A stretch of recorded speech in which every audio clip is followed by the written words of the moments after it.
आपने जानबूझ के इस केस को उलझा दिया। योगी जी सिर्फ रोजाना पूजा करने का अधिकार आपको देना था, आपने कोर्ट में इसको जानबूझकर उलझाया। नूपुर, मैं 30 सेकंड कुछ कहना चाह रही हूं, मानो मेरे ऊपर कोई ना बोले, खासकर रहमानी साहब। अच्छा, मैं अभी तक तो बोला नहीं था। मस्जिद बंदर क्यों नहीं कहते, तुमने हिंदू मुस्लिम क्यों कर दिया? प्लीज प्लीज, अब ये कहते हैं कि तुम मस्जिद बंदर क्यों नहीं कह रहे, तो तुम हिंदू मुस्लिम क्यों कर रहे हो? तो अगर आपको इतना ही दर्द है तो 3 सवाल है, उनका जवाब दीजिएगा। एक मस्जिद जिसका नाम संस्कृत में है ज्ञानवापी, ऐसा कभी सुना है क्या? एक मस्जिद जिसके अंदर श्रृंगार गौरी, गणेश जी, त्रिशूल, एक बाकायदा एक शिवलिंग, सब कुछ बरामद हुए हैं, ऐसा कभी हुआ है क्या?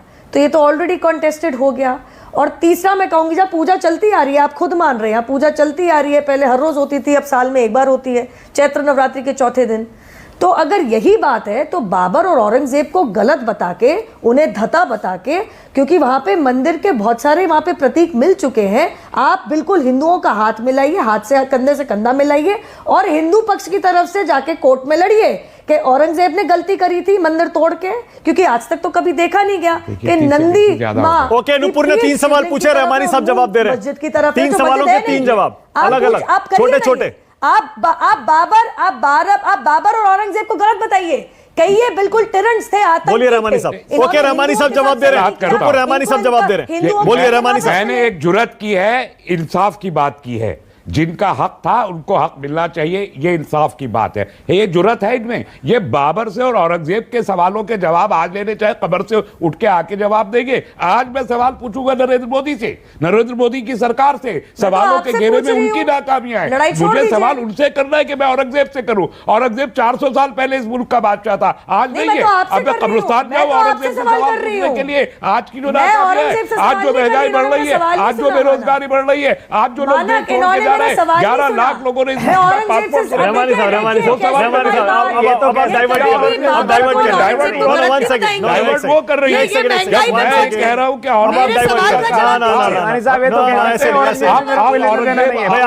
आप औरंगजेब एरा में क्यों जीना चाहते हैं? आप 400 साल ऐसे रहमानी साहब, आप तो भागते नहीं है सवालों से, आप तो नहीं भागते हैं। मैंने आज तक तस्लीम रहमानी को सवाल से बचते हुए नहीं देखा है। नुपुर, एक सेकंड, आप ही के सवाल पूछ रहा हूं, आप ही के तीनों सवाल पूछ रहा हूं एक एक करके। पहले बताइए, संस्कृत में कौन सी मस्जिद का नाम होता है? देखिए, मुआसिर आलमगीरी का इन्होंने बहुत कई मरतबा, तमाम लोग, विष्णु जैन जी ने भी बहुत हवाले दिए, कोर्ट में जमा है। मुआसिर आलमगीरी में उस मस्जिद के 2 नाम हैं, एक आलमगीरी मस्जिद है और एक जा मस्जिद बनारस है। ज्ञानवापी ये बहुत बाद में किसने लिखा है मुझे मालूम नहीं है, लेकिन उसका जो मुआसिर आलमगीरी जिसे ये कोट कर रहे हैं, उसमें आलमगीरी मस्जिद और जा मस्जिद बनारस लिखा। ऑलराइट, और दूसरा इन्होंने क्या पूछा?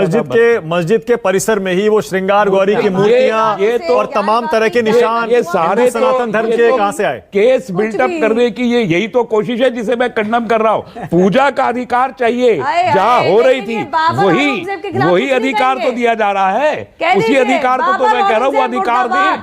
कहिए तो सही रहमानी जी, बाबर औरंगजेब मुर्दाबाद, कहिए तो सही। अरे आप कहिए अशोक मुर्दाबाद, कहिए कह के बताइए अगर जरूरत है आपके अंदर। मैं कह दूंगा बाबर औरंगजेब मुर्दाबाद, मैं कह देता हूँ, आप कहिए अशोक मुर्दाबाद। अशोक मुर्दाबाद, आप बोलिए। अशोक कायर था, आपके पढ़ाया जाता है, हम नहीं पढ़ाते ना। बाबर औरंगजेब मुर्दाबाद। अरे आप भी कहिए ना, मैंने तो कहा आप कहिए अशोक मुर्दाबाद, जिसने लाखों बुद्धिस्ट को कत्ल करा दिया, जिसने हजारों बुद्ध विहारों को मंदिरों में कन्वर्ट कर दिया, जिसने आक्रांता की तरीके से इस देश से बुद्धिज्म को निकाल के बाहर खड़ा कर दिया। कहिए कि अशोक का कातिल था, अशोक बुद्धिस्ट का कातिल था, बोलिए। है जुर्रत, आप पे नहीं है जुर्रत, आप सत्ता के लोभी हैं, आपके अंदर नहीं हो सकती है जुर्रत। आप सच को बात लें, ईमानदारी की बात करें, इंसाफ की बात करें। ओके, बाकी मेहमानों के पास, बाकी मेहमानों